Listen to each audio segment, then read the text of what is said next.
IPL మళ్లీ ప్రారంభం కానుంది. భారత్ పాకిస్తాన్ మధ్య యుద్ద వాతావరణంతో రద్దయిన మ్యాచెస్ ను బీసీసీఐ రీస్కెడ్యూల్ చేసింది. ఉద్రిక్త పరిస్థితులు చక్కబడ్డంతో ఐపీఎల్ 2025 సీజన్ లో మిగిలిన 17 మ్యాచ్లకు సంబంధించిన స్కెడ్యూల్ ను బోర్డు రిలీజ్ చేసింది. ఈ నెల 17 నుంచి మ్యాచ్లు తిరిగి ప్రారంభం కానున్నాయి. ఫైనల్స్ తో సహా లీగ్ స్టేజ్ లో 13, ప్లే ఆఫ్స్ లో 3 మ్యాచ్లు జరగనున్నాయి. మొత్తం 6 వేదికల్లో బెంగళూరు, జైపూర్, ఢిల్లీ, ముంబై, లక్నో, అహ్మదాబాద్ లలో మ్యాచ్లు జరుగుతాయి. ఇక భారత ప్రభుత్వంతో సంప్రదింపులు జరిపిన అనంతరం బీసీసీఐ షెడ్యూల్ ను ఖరారు చేసింది.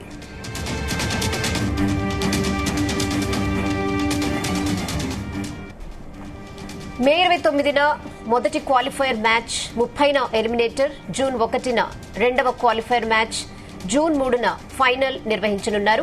అయితే ప్లే ఆఫ్ మ్యాచ్ల వేదికలు ఇంకా డిసైడ్ చేయలేదు. 2 ఆదివారాలు డబుల్ హెడ్డర్లు మ్యాచ్లుంటాయి. పంజాబ్ ఢిల్లీ మ్యాచ్ మధ్యలోనే ఆగిన సంగతి తెలిసిందే.